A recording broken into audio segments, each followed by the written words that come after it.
when No, I said Gotti was cool until he turned into a buster. Right. So I wasn't saying that we wasn't even cool. I said we was cool until this point right here. Right. You mentioned the diss record. I heard about the record last night. I ain't heard it yet, but I heard about the record last night at like what, 2, 3 in the morning? Yeah, like 2, 3 in the morning, my phone get the texts and calls like, look, homie did this, homie did that. I don't know if I'm more shocked that dude actually say my name in a song that's a diss record, right, or the reason why the people say he say my name. I used to fuck with Gotti till we turned into a buster. What up, gang? Back with the real. You know what's the deal. It seems having friends in the hood isn't out of the normal, but remaining friends is where it seems to be taboo. Friendship between rappers from the streets always seem to fall apart. But the worst is it begins falling apart because of breaking the bro code and over things that a phone call or conversation will solve. This is even realer for the beef between Gucci and Gotti. Both were homies taking over the industry, then one falling out and everything went to waste. From betrayal to disrespect to love triangles, whatever bond that was there seems to be all hate now. Time to see how these two OGs became bitter enemies. Let's chop it up and break it down. But before I do, drop in the comments what situation you want us to cover in the next video. Back in the early 2000s, hip-hop was in an entirely different space from what it is now. No skinny jeans, no mumble rap, and hood dudes was making it out the trap with bangers that taught the masses of their struggle and street lifestyle. Two of these rappers in particular that were making a name for themselves is Yo Gotti and Gucci Mane. At the time, both weren't the bosses that they are now. Back then, they were the old school version of themselves. Raw, uncut, pure hood mentality. Both had their name buzzing in music, but also had their street credentials. Gucci grew up in Atlanta and became known as the infamous Ice Cream Man, Mr. Zone 6. One of his most savage moments, forever putting him in the Gangsta Hall of Fame, was during the height of his beef with the Snowman, Jeezy. On May 10th, 2005, Radrick Davis, also known as Gucci Mane, allegedly got caught lacking by some ops. Gucci was kicking it with a female friend he visited at her Decatur apartment when she opened the door and 5 men dressed in black stormed in with tape, a gun, and brass knuckles. Reports state that they threatened to shoot Gucci Mane and punched him in the mouth and pistol whipped his female companion. It continues to state that witnesses heard a scuffle and gunshots and saw the men flee the apartment, with one asking another, "Are you hit?" The one who was hit walked by the witness and ran into the woods, while the other 3 ran the other way and left in a truck. The landlord of the apartment told authorities it looked like a burglary. However, Gucci's lawyer felt otherwise and said it may have been a setup by the female. Basically what happened, to make a long story real short, he visited a young lady, went over to her place. She was there, he was there. At one point, she opened up a door. 5 guys come running in. Like it usually is. The man that got shot would later be identified as Henry Lee Clark III, also known as Pookie Loc. After he was found lifeless a few days later outside a nearby school, then it became exposed what really happened. Pookie Loc was Young Jeezy's artist, and that hit was allegedly put out on Gucci's head by Jeezy. Gucci would beat the hit charge on self-defense and release the cult classic Jeezy diss, The Truth, where he raps, "A $10,000 bounty put on my neck. Hope you didn't pay him cause they ain't have no success. And go dig up your partner, bet he can't say shit. And if you looking for the kid, I'll be in zone 6. Something like that. Yo Gotti developed a reputation himself in his city of Memphis. He was trapping way back in the day since before the age of 12. Like Gucci, he was no stranger to shootouts with the ops. During Thanksgiving weekend in 2010, in the parking lot outside of Level 2 nightclub, there was an altercation that left 6 people shot. According to court records, the incident began with a verbal altercation between Mario Yo Gotti Mims and Lance OG Boo Dirty Taylor.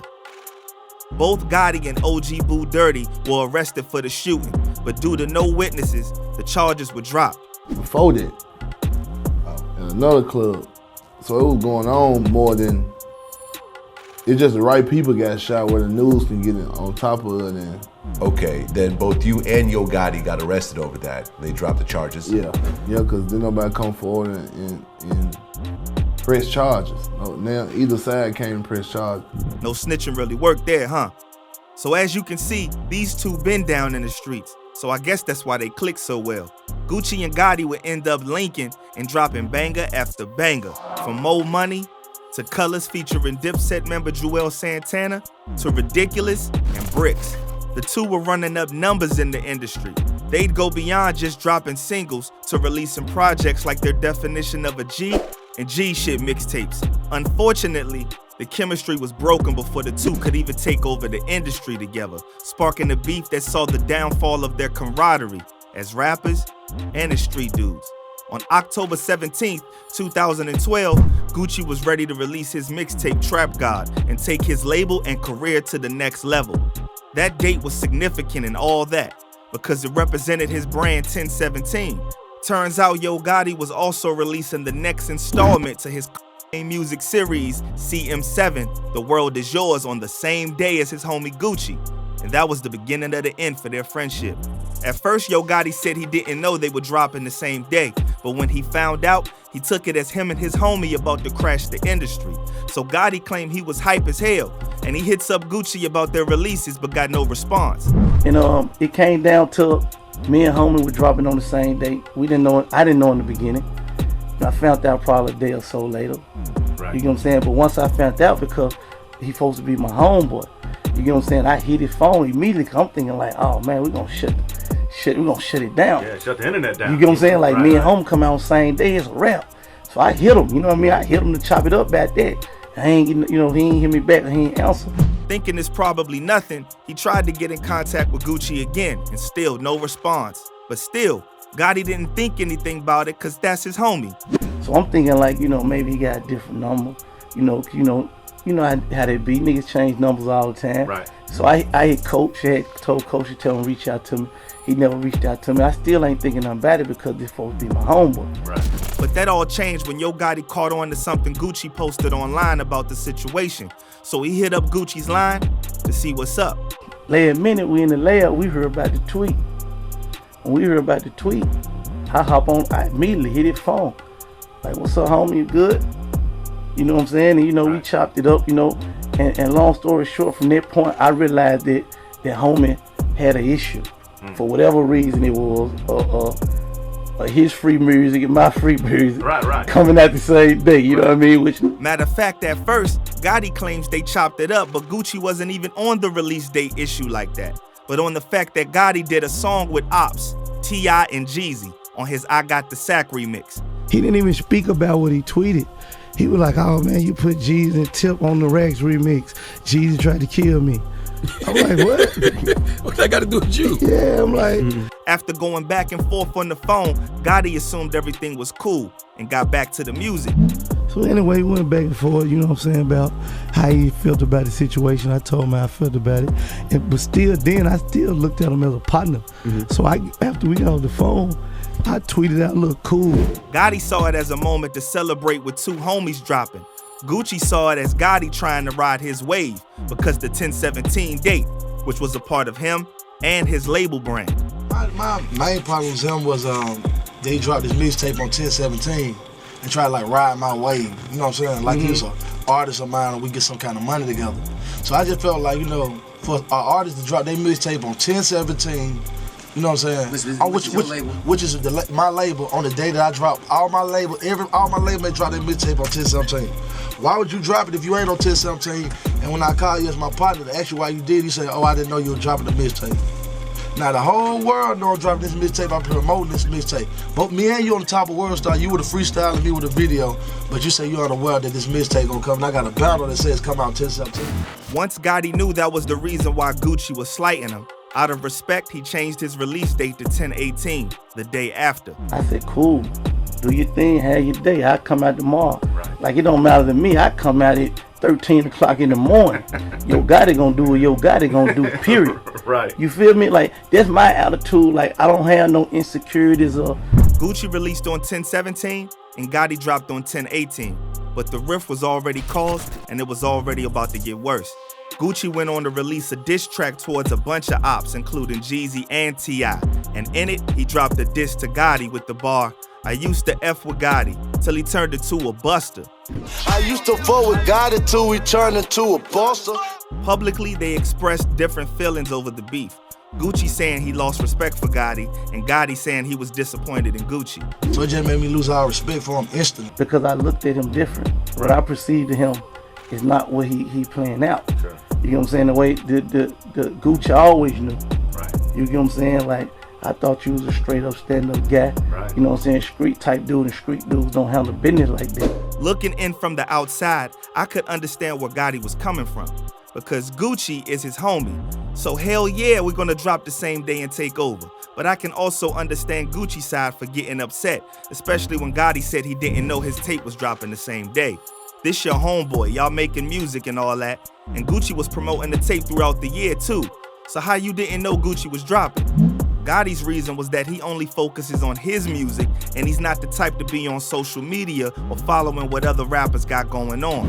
It's a funny situation, because first of all, like, I do my music and I don't keep up with what other people doing.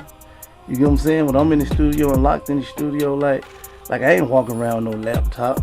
But if that's your homie like that, and y'all making all these tracks and projects, how likely is it to not know your man's is dropping on that day? So I guess that's how Gucci was seeing it. But that could have been something squashed by a conversation, but nope. Hood dudes have way too much ego for that, right? So Gucci dropped the diss, and then Gotti returned with a diss of his own, titled Have Mercy. Whatever friendship they had was all downhill.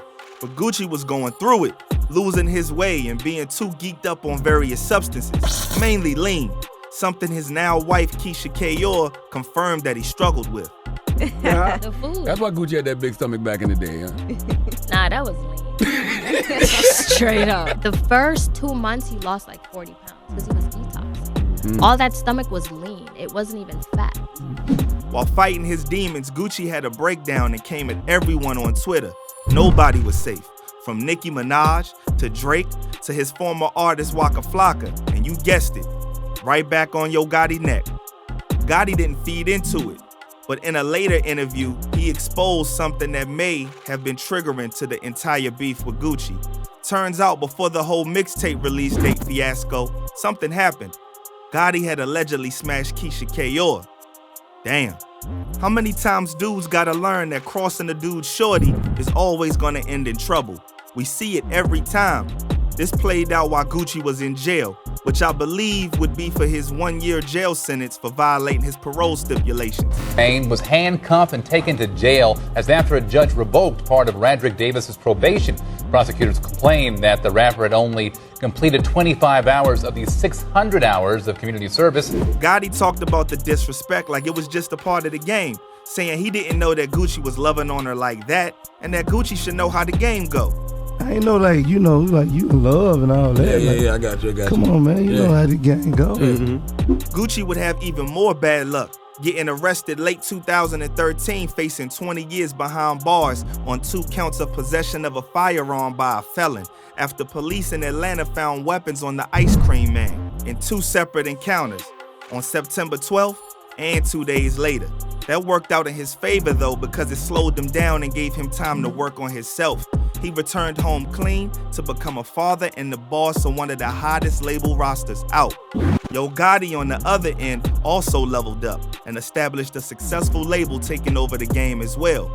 Hopefully both of them can get over whatever beef they had and get back to creating hood classics like they did in the past. That wraps it up for this vid. Let us know what you would like us to cover in an upcoming video. Thanks for kicking it with your boy. And remember, stay smart, stay safe, and stay dangerous. I'm out.